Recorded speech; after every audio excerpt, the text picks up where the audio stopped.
తెలంగాణ అభివృద్ధి కోసం పాటుపడకుండా వ్యక్తిగత కారణాలతో ఎవరో నచ్చలేదని అధికారాన్ని దుర్వినియోగం చేస్తే అంతకంటే మూర్ఖత్వం ఉండదని తెలంగాణ ముఖ్యమంత్రి రేవంత్ రెడ్డి అన్నారు. టీజీ జెన్కో ఆడిటోరియంలో వాక్కులమ్మ ప్రచురణ సంస్థ ద్వారా వెలువడిన హసిత బాష్పాలు పుస్తకాన్ని ఆవిష్కరించిన సందర్భంగా ఆయన మాట్లాడారు. శ్రీకృష్ణ భగవానుని ఆశీస్సుల వల్లే ప్రజల సమస్యలను పరిష్కరించే అవకాశం తనకు లభించిందని ఆయన అన్నారు.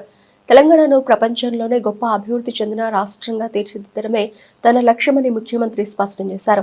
ఒక సాధారణ మధ్యతరగతి కుటుంబం నుంచి వచ్చిన తాను 4 కోట్ల ప్రజల సంక్షేమం అభివృద్ధి కోసం నిరంతరం కృషి చేస్తానని ఆయన అన్నారు. ఎవరిపైన వ్యక్తిగత కక్షతో అధికారాన్ని దుర్వినియోగం చేయబోనని, ఎవరిని శత్రువుగా చూడనని ఆయన తేల్చి చెప్పారు. తాను కర్మ సిద్ధాంతాన్ని నమ్ముతానని అన్నారు. చాలా మంది నీకు అధికారం వచ్చింది కదా, నిన్ను ఇబ్బంది పెట్టిన వాళ్ళని ఏదైనా చేయడానికి నీకు అవకాశం ఉంది కదా అంటే నేను చెప్పిన, నేను ఎవరిని శత్రువులుగా చూడను.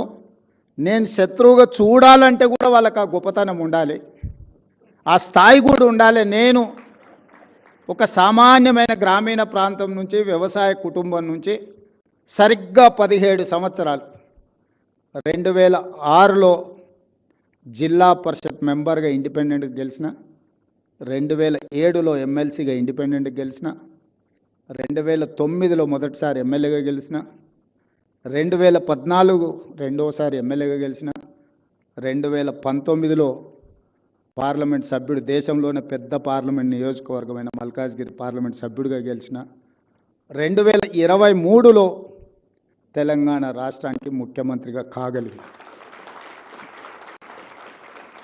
గ్రామీణ ప్రాంతం నుంచి, వ్యవసాయ కుటుంబం నుంచి, మధ్యతరగతి ఉమ్మడి కుటుంబంలో పెరిగిన నేను ఇంత గొప్ప అవకాశాన్ని 4 కోట్ల తెలంగాణ ప్రజలు ఇస్తే, ఈ అవకాశాన్ని 4 కోట్ల తెలంగాణ ప్రజల యొక్క సంక్షేమం కోసము, అభివృద్ధి కోసము, ఈ ప్రాంత అభ్యున్నతి కోసం ఉపయోగించకుండా, నాకెవరో నచ్చలేదనో, నాకెవరి మీద కోపం వచ్చిందనో నేను ఈ అధికారాన్ని ఒకవేళ వినియోగిస్తే నాకంటే మూర్ఖుడు ఇంకొకడు ఉండడు అని నేను భావిస్తున్నాను.